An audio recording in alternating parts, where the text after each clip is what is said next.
We all know orcas as apex predators right at the top of the food chain, but alongside them are pilot whales who have had a millennia-old rivalry clashing with each other.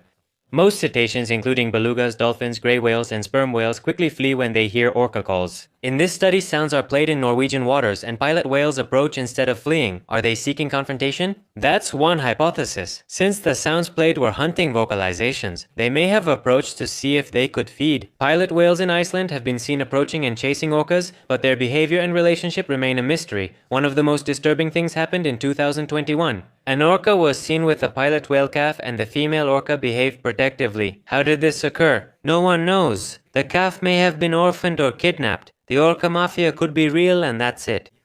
As I always tell you, remember to follow me and love nature. Thank you.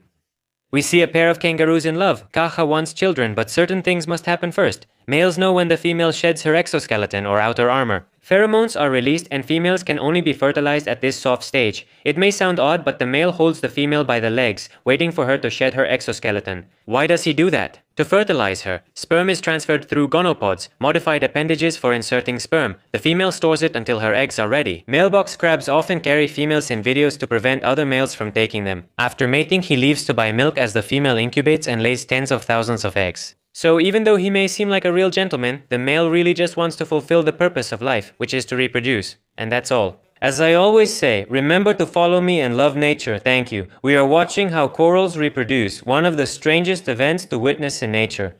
Those small balls are gametes that join to form larvae, like in this image. The larvae attach to a surface and grow, just like the corals we know. For this to occur, corals must synchronize using environmental factors like water temperature, chemical signals, and the moon's phase. Yes, unfortunately, corals are the kind that believe in horoscopes, but jokes aside, during the full moon, corals recognize the intensity of the light, and this is an environmental signal for all of them to synchronize and release their offspring into the sea. And of course, there are also other ways that corals reproduce, such as fragmentation, for example, which basically means they're going to cut off an arm, and from that arm, another one just like you grows. And there's also budding, which is basically creating clones around you. Of course, the last two I mentioned are asexual reproduction, and the first one is sexual. As humans, we can't do the last two. You watching this video probably won't be the first either, and that's it. As always, remember to follow me and love nature. Thank you. This is the potato pufferfish, and yes, it can become your pet. As always, before starting, remember to get captive bred specimens and check the legalities in your country. To begin with, these freshwater beauties need a tank of at least 40 gallons at minimum. They like to bury themselves, so provide deep, fine sand so their eyes stay visible and they don't get stressed. They produce a lot of waste and are messy eaters, so strong filtration, water flow, and cycling are needed. They'll eat almost anything that moves, so tank mates aren't recommended. Fish without thiaminase plus worms, insects, snails, shrimp, and crab. Variety is important. I'll display some parameters. Many pufferfish grow quickly and need clams or shelled foods to keep their teeth worn down. This species in particular, its teeth grow much slower, so it's not necessary. Just feed snails and insects from time to time. Because of their exoskeleton, their teeth will wear down naturally. As always, remember to do your research. Considering all this, we rate the potato pufferfish 6 out of 10. As always, follow me and appreciate nature. Thanks. Most people know the shoebill, but few have heard of the Jabiru. Latin America's tallest bird at 1.5 meters, tag a friend shorter than the Jabiru. While we're at it, let's get to the point. That structure on its neck is known as its uvular sac, which is thick and flexible skin that serves many functions. It protects its neck from its prey. It swallows fish, amphibians, reptiles, even baby crocodiles, anything that moves and fits whole. That sac inflates during breeding season and turns red, showing you're a strong genetic carrier. If you're watching this, please don't go outside and show your sac. Spoiler, it doesn't end well. In the wetlands, they nest high in trees and reuse the same nest each year, making it bigger and more impressive over time. And in case you didn't know, like all storks, this one lacks a syrinx, which is the vocal organ of birds. It communicates with bill clattering and body movements. And that's all. As I always say, remember to follow me and love nature. Thank you animals you've never heard of in your life, starting with the beetle. Asian bombardier is small, just 2 centimeters, but stores compounds and uses enzymes to create explosions as shown in the video. I remember seeing it in documentaries as a kid. Moving on to rat-tailed larvae, they use their long appendage to breathe, letting them survive in low oxygen stagnant water, like all larvae. This one turns into what looks like a pretty bee, but it's actually a fly. Flies also pollinate. The beautiful purple starling, related to European starlings, stands out for its iridescent metallic plumage. And no, you can't keep any of these as pets. And finally, the reason why I made this video. What the heck is this? If you know, let me know in the comments, and that's all. As I always tell you, remember to follow me and love nature. Thank you. It may seem extraterrestrial, but it's not. Is this the Llareta, a plant that lives over 3,000 years? It's a rounded mass of stems shaped like a rosette, hermaphroditic, and grows very slowly, just 1 centimeter per year. It is found in the Andes of South America at elevations of at least 3,000 meters. Its slow metabolism lowers cellular wear and mutation risk, extending its lifespan. Besides, although it grows no more than a centimeter per year, it makes up for this with the quality of its wood, which is very dense and makes it very resistant. And because it grows like a compact cushion and is close to the ground, it can retain heat and protect itself from the environment. It's a damn wonder. But as always, humans find a use for everything, and in the case of Llareta, sometimes it's for medicinal purposes, sometimes as firewood. If you see it, don't touch. It's a protected vulnerable species. Only take photos, nothing else. As I always say, remember to follow me and love nature. Thank you. Disturbing facts you wish you hadn't heard about the animal kingdom. Kangaroos being chased will throw away their young to survive, and they get into bodies of water to lure dingoes and drown them.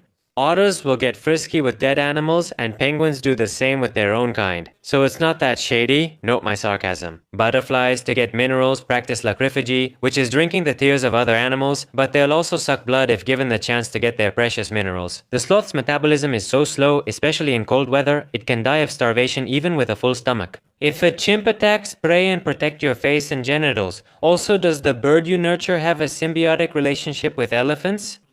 No, that's not true. This is artificial intelligence. Don't get me started on dolphins. I could make a whole documentary. Share other disturbing animal facts in the comments. That's all. As I always tell you, remember to follow me and love nature. Thank you.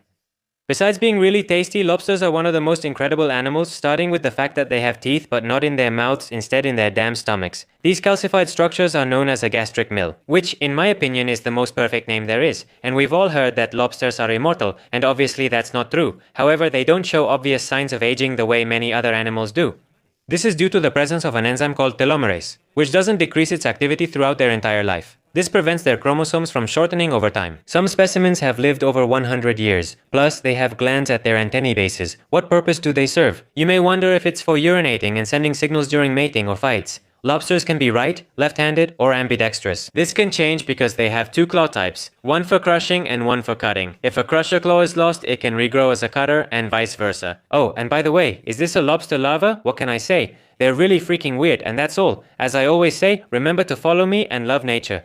Thank you, prehensile lips, the animal superpower you've likely never heard of. They serve as an extra limb to delicately grasp objects. Some animals with this ability include horses, black rhinos, giraffes, monkeys, and manatees. The video shows impressive examples. Maybe they don't have thumbs, but everyone adapts differently. Prehensile tails, common in primates, reptiles, and many mammals, are also widely known. That's all. As I always say, follow me and appreciate nature. Thank you.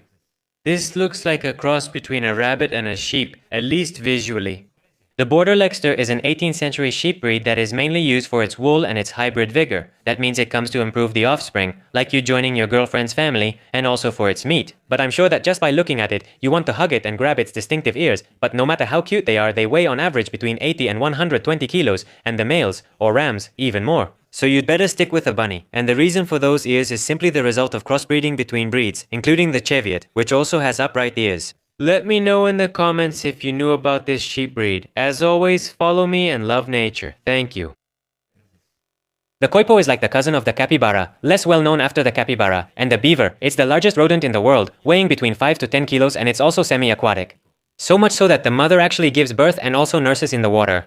In fact, for the babies to access the mother's precious milk, they have to climb onto the mother's back and suckle from the teats that are on her back, almost on her spine. This is so the mother can swim and feed her babies at the same time. At the same time, they have large incisors that are continuously worn down thanks to their diet of vegetation, such as roots, stems, and rhizomes. Ever wondered why beavers or koipus incisors are orange? It's because of the high concentration of iron in the enamel, which makes them stronger and more resistant, improving their functionality, just like that. They're not threatened, but are invasive in parts of North America and Europe. If you see barrel or cylinder-shaped poop, a koipu is likely nearby. And that would be all. As I always say, remember to follow me and love nature. Thank you.